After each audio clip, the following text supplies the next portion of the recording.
નમસ્કાર દોસ્તો, સુપરફાસ્ટ તાજા સમાચારમાં તમારું સ્વાગત છે। દેશ, દુનિયા અને ગુજરાતના તાજા, મોટા અને સૌથી મહત્વપૂર્ણ સમાચાર જાણીએ તે પહેલા તમે ચેનલમાં નવા હોય તો ચેનલને જરૂરથી સબસ્ક્રાઇબ કરીને વિડીયોને લાઇક કરી દેજો।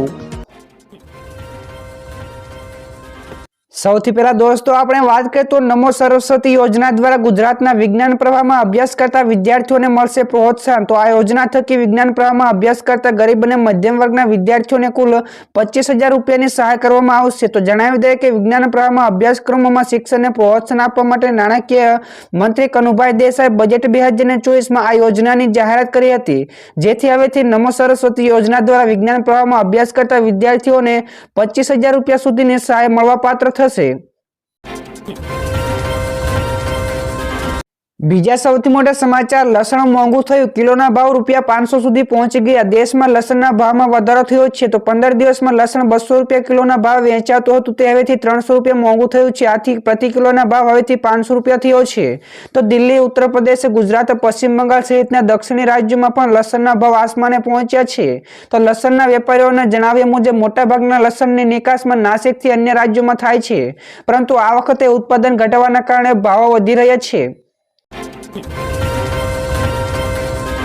બીજા સૌથી અગત્યના સમાચાર, રાહુલ ગાંધીનું મોટું એલાન, 50% અનામત મર્યાદા હટાવીશું। જ્યાં દર્શક મિત્રો લોકસભાની ચૂંટણીને નજીક આવી રહી છે ત્યારે ભારત જોડો ન્યાયયાત્રા દરમિયાન કોંગ્રેસ નેતા રાહુલ ગાંધીએ ઝારખંડમાં મોટી જાહેરાત કરી છે।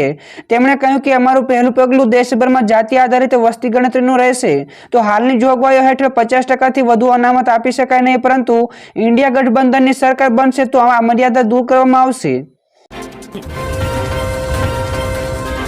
ત્યારબાદના બીજા સૌથી મહત્વપૂર્ણ સમાચાર સામે આવે છે। ગઈકાલથી વેચવાનું શરૂ થઈ ગયું ₹29 પ્રતિ કિલોના ભાવે ભારત ચોખા। કેન્દ્ર સરકાર દ્વારા સબસિડીવાળા ભારત ચોખાનું વેચાણ ગઈકાલથી શરૂ થયું।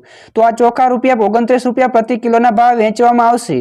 તો ચોખા 5 અને 10 કિલોના પેકિંગમાં ઉપલબ્ધ થશે। તો પ્રથમ તબક્કામાં ચોખા national agriculture cooperative marketing federation of India એટલે કે નાફેડ, સરકારી મંડળીઓ અને કેન્દ્રીય સ્ટોર્સના વેચાણ કેન્દ્રો ઉપર ઉપલબ્ધ થશે। તો ભારત ચોખા ઈ કોમર્સની સાઇટથી પણ ખરીદી શકાશે। તો દોસ્તો ઝડપથી આગળના બીજા સમાચાર વિશે આપણે વાત કરીએ તો 22 ફેબ્રુઆરીએ પીએમ મોદી આવશે ગુજરાતના પ્રવાસે। મહેસાણાના તરભર ગામ ખાતે વાળીનાથ મહાદેવ મંદિર ખાતે આગામી 16 થી 22 ફેબ્રુઆરી સુધી ભવ્ય પ્રાણ પ્રતિષ્ઠા મહોત્સવ યોજાશે, જેમાં 22 ફેબ્રુઆરીના રોજ પીએમ મોદી આ કાર્યક્રમમાં ઉપસ્થિત રહેશે। તો પીએમના હસ્તે વાળીનાથ મહાદેવના પ્રાણ પ્રતિષ્ઠા કરવામાં આવશે। તો વડાપ્રધાન મોદી સાથે કેન્દ્રીય ગૃહમંત્રી અમિત શાહ, ઉત્તર પ્રદેશના રાજ્યપાલ તેમજ ગુજરાતના પૂર્વ મુખ્યમંત્રી આનંદીબેન પટેલ સહિતના રાજકીય આગેવાનો પણ ઉપસ્થિત રહેશે। ત્યારબાદના દોસ્તો બીજા સૌથી મોટા સમાચાર સામે આવે છે। મોદી સરકારનું મોટું એલાન, તો 2045 સુધીમાં દેશની ઉર્જા જરૂરિયાતો બમણી થશે। જ્યાં દર્શક મિત્રો ગોવામાં ગઈકાલે યોજાયેલી ઇન્ડિયા એનર્જી વીક 2024ના ઉદઘાટન પ્રસંગે પીએમ મોદીએ કહ્યું કે વિશ્વભરના નિષ્ણાતોનું માનવું છે કે ભારત ટૂંક સમયમાં વિશ્વની ત્રીજી સૌથી મોટી અર્થવ્યવસ્થા બનશે। તો ભારતની આ વિકાસ યાત્રામાં ઉર્જા ક્ષેત્રનું મહત્વપૂર્ણ યોગદાન છે। તો ભારત પહેલેથી જ વિશ્વનું ત્રીજું સૌથી મોટું ઉર્જા ઉત્પાદક છે। તો ઈવીની માંગ સતત વધી રહી છે। તો એવું માનવામાં આવી રહ્યું છે કે ભારતની પ્રાથમિક ઉર્જા માંગ 2024 સુધીમાં બમણી થઈ શકે છે। તો દોસ્તો ફટાફટ આગળના બીજા સૌથી મહત્વપૂર્ણ સમાચારની વાત કરીએ તો નર્મદા કેનાલના સોલર પાવર પ્લાન્ટમાંથી 2.83 કરોડ યુનિટ વીજળીનું ઉત્પાદન થયું। ચાલુ નાણાકીય વર્ષમાં પ્રથમ 6 માસમાં જ ઉત્પાદન થયું છે। તો માર્ચ 2023 સુધીમાં 32.75 કરોડ યુનિટ વીજળીનું ઉત્પન્ન થઈ છે। તો સોલર પ્લાન્ટના દ્વારા કેનાલમાંથી એક વર્ષમાં 9 મિલિયન પાણીનું બાષ્પીભવન પણ થતું અટક્યું છે। બીજા સૌથી મોટા સમાચાર મળ્યા છે। ગ્રીનફિલ્ડ મેગાપોર્ટ સિટી વિકસાવાશે। સૌરાષ્ટ્રના 7 શહેરો શોર્ટલિસ્ટ કરાયા। ઔદ્યોગિક ઇન્ફ્રાસ્ટ્રક્ચર સહિતના ક્ષેત્રમાં અભૂતપૂર્વ વિકાસ ધરાવતું અને સૌથી લાંબી દરિયાપટ્ટી ધરાવતા ગુજરાતમાં વધુ એક મહત્વાકાંક્ષી પ્રોજેક્ટ સાકાર કરવાના ચક્રો ગતિમાન થયા છે। તો સૌરાષ્ટ્રમાં દેશના પ્રથમ ગ્રીનફિલ્ડ મેગાપોર્ટ સિટીના નિર્માણના પ્રોજેક્ટ હાથ ઉપર લેવામાં આવ્યા છે। તે માટે દરિયાકાંઠાના 7 શહેરોને શોર્ટલિસ્ટ કરવામાં આવ્યા છે અને તેમાંથી પણ એકની આખરી પસંદગી થશે। આગળના વધુ એક સૌથી મોટા સમાચાર મળ્યા છે કેજરીવાલ સરકારનું મોટું નિવેદન તો ઈડી ભાજપનું નવું હથિયાર છે તો સીએમ કેજરીવાલે કહ્યું કે ઈડી ભાજપનું નવું હથિયાર છે તો અત્યાર સુધીમાં આ દેશમાં એવો કાયદો હતો કે વ્યક્તિએ દોષિત ઠેરાવ્યા પછી પણ જેલ મોકલવામાં આવતા હતો તો હવે સરકારે નક્કી કરે છે તેને પકડીને પણ જેલમાં મોકલી આપે છે તો જ્યાં સુધી તે નિર્દોષ સાબિત ન થાય ત્યાં સુધી તે જેલમાં રહે છે તો સીએમ હેમંત સોરેનને પણ જેલમાં ધકેલી દીધા છે તો હજુ સુધી કાંઈ સાબિત થયું નથી આ સિવાય તેમણે કહ્યું કે કાલે તેઓ મને પણ જેલમાં ધકેલી શકે છે અને સરકારને ઉથલાવી દેશે। બીજા સૌથી અગત્યના સમાચાર હવે ખાતામાં આવશે 8,000 રૂપિયા તો રાજસ્થાન સરકારે ખેડૂતોને બજેટમાં રાહત આપી છે તો ભજનલાલ સરકારે બજેટમાં જાહેરાત કરી છે કે પ્રધાનમંત્રી કિસાન સન્માન નિધિ યોજના હેઠળ હવેથી 6,000 રૂપિયાને બદલે 8,000 રૂપિયા વાર્ષિક આપવામાં આવશે તો જો કેન્દ્ર સરકારે કહ્યું છે કે કિસાન સન્માન નિધિ યોજનાની રકમ વધારવાની કેન્દ્ર સરકારની કોઈ યોજના નથી તો રાજ્ય સરકારના વધારાના 2,000 ભોગવે તેવી શક્યતાઓ છે તો દોસ્તો તમારા મતે ગુજરાતમાં પણ આવી યોજનાઓને જાહેરાતો થવી જોઈએ કે નહીં ફટાફટ કોમેન્ટ કરીને જણાવજો।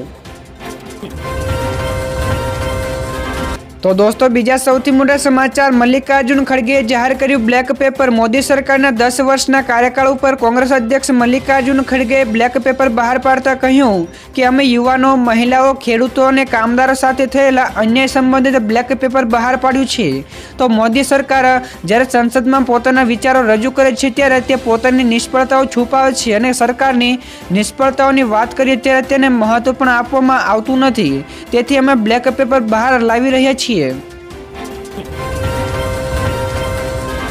ત્યારબાદના આગળના વધુ એક સૌથી મોટા સમાચાર મોદી સરકારે લોકોની આશાઓ ઉપર પાણી ફેરવ્યું તો છેલ્લા ઘણા દિવસોથી સમાચાર આવી રહ્યા હતા કે કેન્દ્ર સરકાર પીએમ કિસાન સન્માન નિધિ યોજના અંતર્ગત મળનારી રકમ રૂપિયા 6,000 થી વધારીને 12,000 રૂપિયા કરી શકે છે તો આવી સ્થિતિમાં સામાન્ય માણસને 12,000 રૂપિયા મળશે તેવી આશા હતી પરંતુ હવે મોદી સરકારે આ આશા ઉપર પાણી ફેરવી દીધું છે તો કેન્દ્રીય કૃષિ મંત્રી અર્જુન મુંડાએ લોકસભામાં કહ્યું કે આવી કોઈ દરખાસ્ત હાલમાં સરકાર પાસે વિચારણા હેઠળ આવી નથી। તો દોસ્તો બીજા સૌથી અગત્યના સમાચાર એસબીઆઈનું માર્કેટ કેપ 6 લાખ કરોડને પાર થયું દેશની સૌથી મોટી સરકારી bank state bank of India એટલે કે એસબીઆઈના શેરોમાં ગઈકાલે 4% વધારો જોવા મળ્યો તો શેર 677ના સ્તરે એટલે કે 52 સપ્તાહના ઊંચા સ્તરે પહોંચ્યો છે તો જેના કારણે બેંકનું માર્કેટ કેપ રૂપિયા 6 લાખ કરોડને વટાવી ગયું છે તો આની સાથે જ એસબીઆઈ 6 લાખ કરોડ રૂપિયાના માર્કેટ કેપ સાથે બીજી સરકારી કંપની બની છે તો એસબીઆઈ સિવાય એલઆઈસીનું માર્કેટ કેપ 6.62 લાખ કરોડ રૂપિયા છે। ત્યારબાદના બીજા મહત્વપૂર્ણ સમાચાર વેઇટિંગ લિસ્ટને લઈને મહત્વપૂર્ણ સમાચાર સામે આવે છે તો સરકારી ભરતીની તલાટી અને જુનિયર ક્લાર્કને લઈને મહત્વપૂર્ણ સમાચાર તો સોશિયલ મીડિયા ટ્વિટર ઉપર પંચાયત સેવા પસંદગી મંડળના અધ્યક્ષ હસમુખ પટેલે ટ્વીટ કરીને માહિતી આપતા કહ્યું કે આગામી સમયમાં તલાટી અને જુનિયર ક્લાર્કની ખાલી જગ્યાની પ્રતીક્ષા યાદી બહાર પાડવામાં આવશે તો આની સાથે જ પશુ નિરીક્ષણની ખાલી જગ્યા ઉપર પણ પ્રતીક્ષા યાદી બહાર પાડવામાં આવી શકે છે। ત્યારબાદ દોસ્તો આગળ હવામાન વિશે પણ ખૂબ જ મહત્વપૂર્ણ સમાચાર રાજ્યમાં ફરી એકવાર ઠંડીનો ચમકારો જોવા મળ્યો રાજ્યમાં ફરી એકવાર ઠંડીમાં થોડા દિવસોની રાહત બાદ ઠંડીનો રાઉન્ડ શરૂ થયો છે તો ઠંડીની સાથોસાથે પવનની ગતિમાં પણ વધારો જોવા મળ્યો તો 10 થી 12 કિલોમીટરની ઝડપે પવન ફૂંકાતા ઠંડીનો અનુભવ થયો છે। ત્યારબાદના દોસ્તો બીજા સૌથી મોટા સમાચાર મળ્યા છે આરબીઆઈ રેપો રેટમાં કોઈ બદલાવ ન કર્યો રિઝર્વ બેંક ઓફ ઇન્ડિયાએ મોનેટરી પોલિસી કમિટીની બેઠક સમાપ્ત થઈ ગઈ છે તો બેઠક બાદ આરબીઆઈના ગવર્નર શક્તિકાંત દાસે એમપીસીના નિર્ણયો વિશે માહિતી આપી હતી તેમાં તેમણે કહ્યું કે આ વખતે પણ આરબીઆઈ રેપો રેટમાં કોઈ પ્રકારનો ફેરફાર કર્યો નથી એટલે કે આરબીઆઈ રેપો રેટને 6.5% ઉપર સ્થિર રાખવાનો નિર્ણય કર્યો છે તો આરબીઆઈના આ નિર્ણયનો અર્થ એ થયો કે ગ્રાહકોની લોનના ઈએમઆઈ એટલે કે હપ્તામાં કોઈ પણ પ્રકારનો ફેરફાર થશે નહીં।